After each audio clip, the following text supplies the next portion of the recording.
recorded in front of a live studio audience.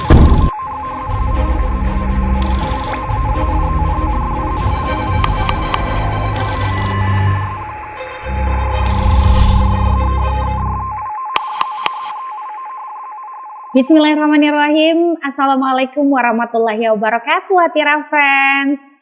Masih dari Atira TV.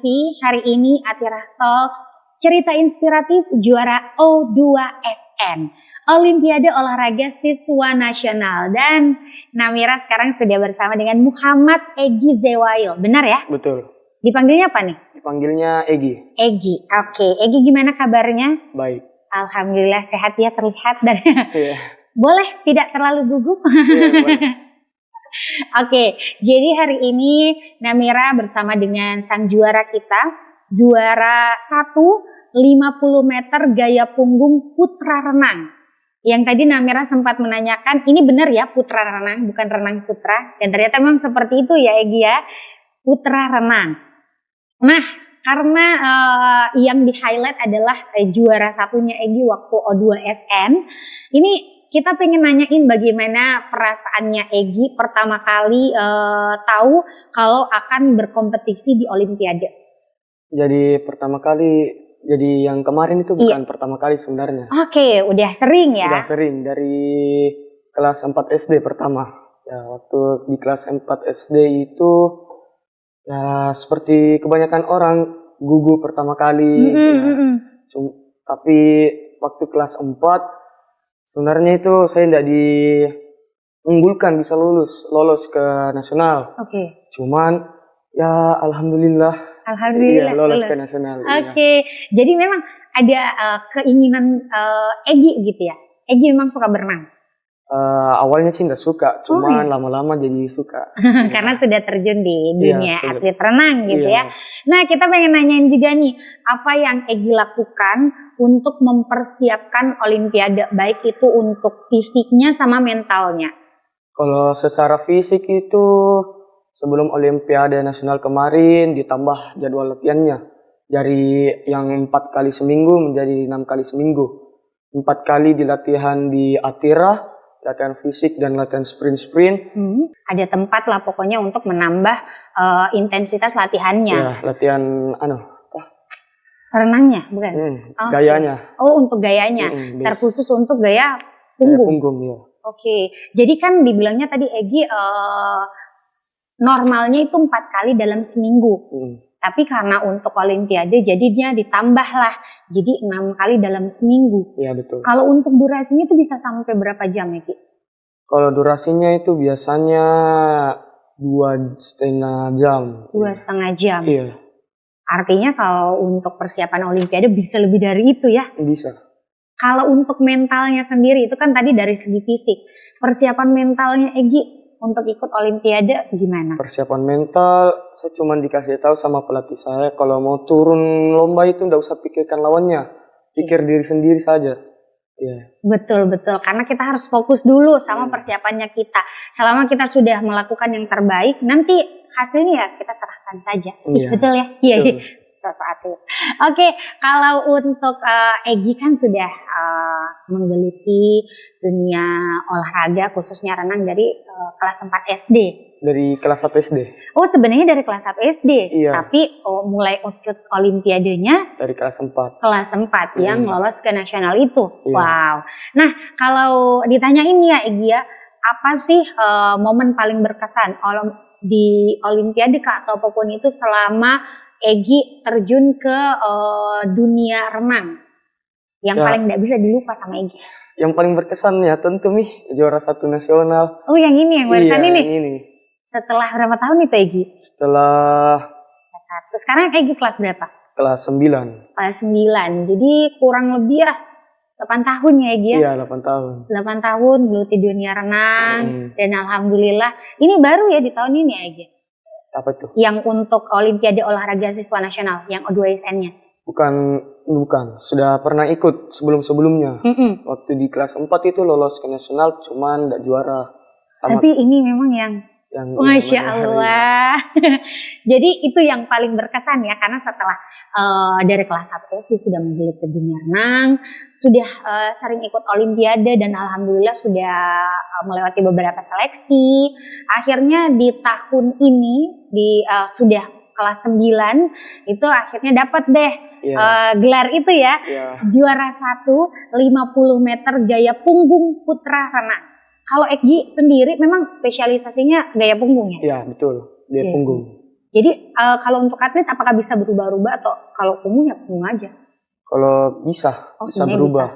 Karena kalau lomba renang itu tidak cuma satu nomor yang diikuti. Bisa ikuti nomor lain seperti gaya kuku, gaya bebas, sama gaya dada. Jadi semuanya itu harus dilatih dengan bagus. Oke, dan Egi memilih fokusnya itu spesialisasinya di gaya punggung. Dari kelas 1 SD memang fokusnya di situ ya? Belum. Di kelas 1 SD itu masih latihan gaya bebas, gaya kuku, sama gaya dada. Untuk keseluruhan dulu ya? Keseluruhan ya.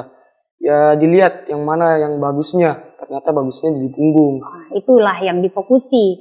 Dan alhamdulillah hasilnya gitu ya. Memang kayaknya disitulah bakatnya si Egi.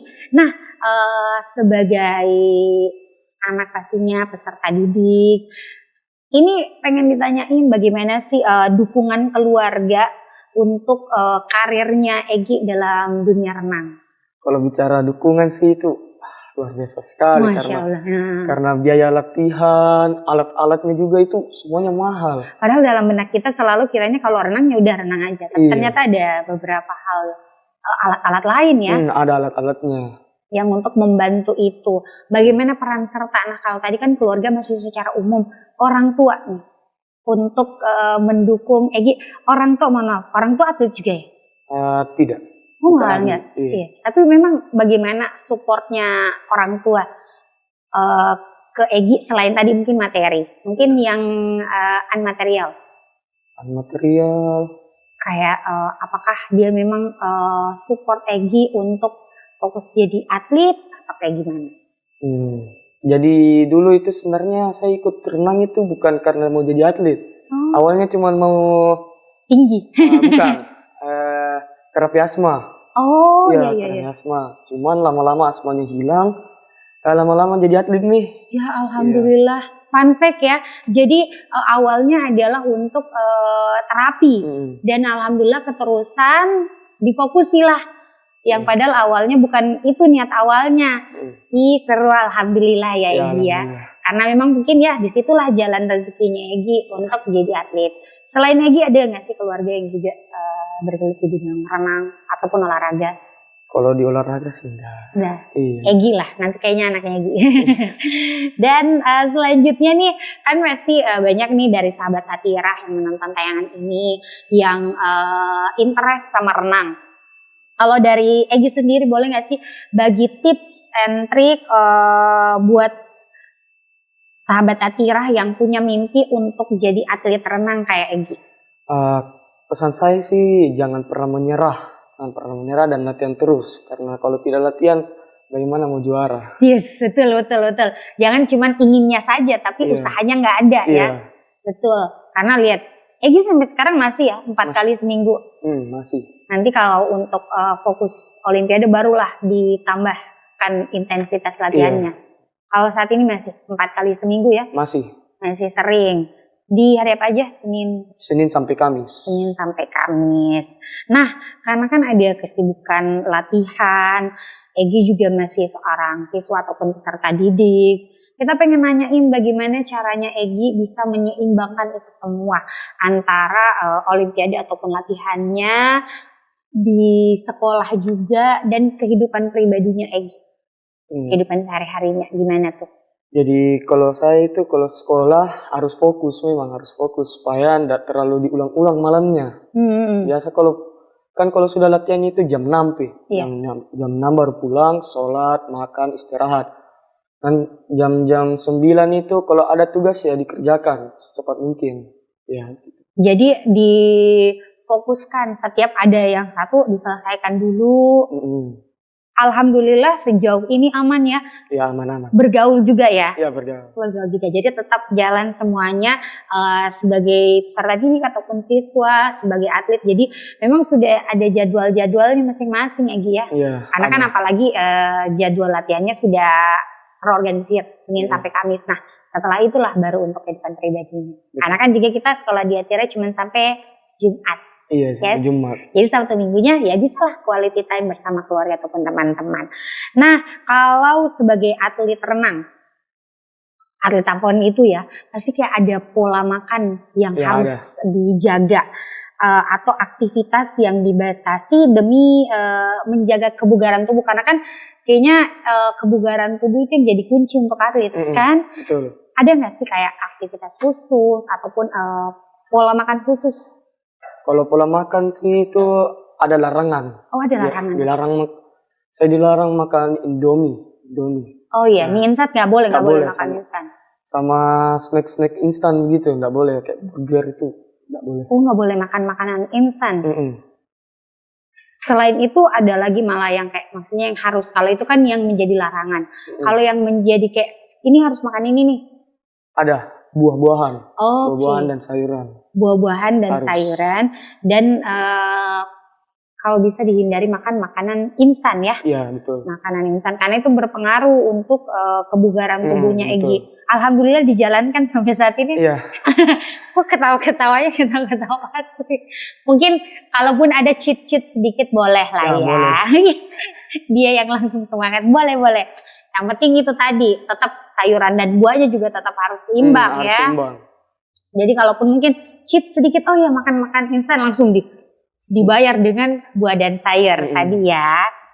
Nah kalau ini kan tadi dibilangnya Egy, alhamdulillah ini pencapaian yang tinggi selama 9 tahun. Sebenarnya hitungannya dari kelas 4 SD ya, menggeluti maksudnya atlet renang, karena kelas 1 itu sampai mungkin sebelum kelas 4 itu fokusnya memang untuk terapi.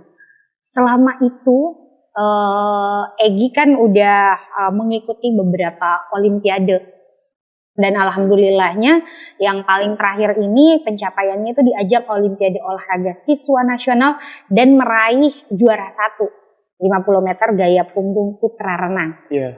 Apa nih nextnya rencananya Egy? Nextnya sih kualifikasi PON. Kualifikasi PON. Iya. Kalau yang ini kemarin kan Olimpiade Olahraga Siswa Nasional, memang yang menjadi rivalnya semua ya siswa-siswa. Siswa SMP. Iya. Siswa SMP sesuai dengan levelnya Egy yang merupakan siswa SMP. Kalau seleksi PON itu seperti apa itu? Kalau seleksi PON itu harus masuk waktunya. Ada kan waktu tuh.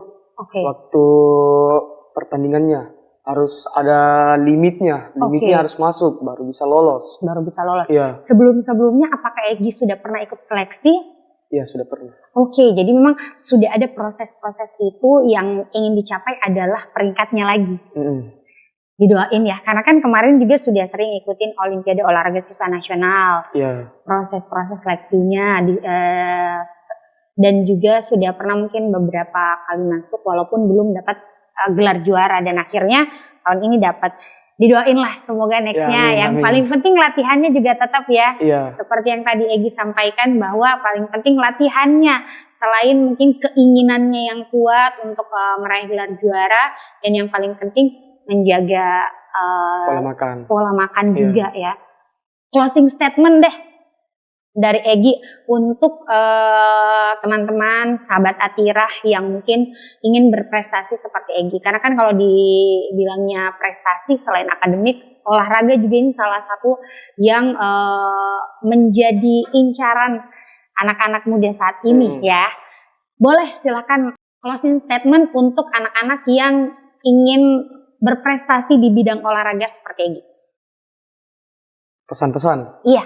Pesan-pesannya sih dari saya, kalau kita punya mimpi yang sangat besar, bangunlah untuk meraih mimpi itu, bukan untuk melanjutkan tidurmu di pagi hari. Super sekali obrolan kita hari ini. Jangan lanjutkan tidurmu, tapi bangun untuk meraih mimpimu. Terima kasih Egy, sehat selalu. Semoga harapannya untuk nantinya seleksi PON bisa berjalan dengan lancar. Amin. Kehidupan sekolahnya juga. Apalagi ya, yang paling penting jaga ibadahnya. Iya. Oke, terima kasih untuk sahabat Atira yang sudah mendengarkan cerita inspiratif hari ini dengan tema cerita inspiratif juara O2SN. Terima kasih, jangan lupa untuk klik lambang lonceng. Jadi nanti kalau ada video baru dari Atira TV langsung masuk di notifikasinya kamu. Thank you, assalamualaikum warahmatullahi wabarakatuh.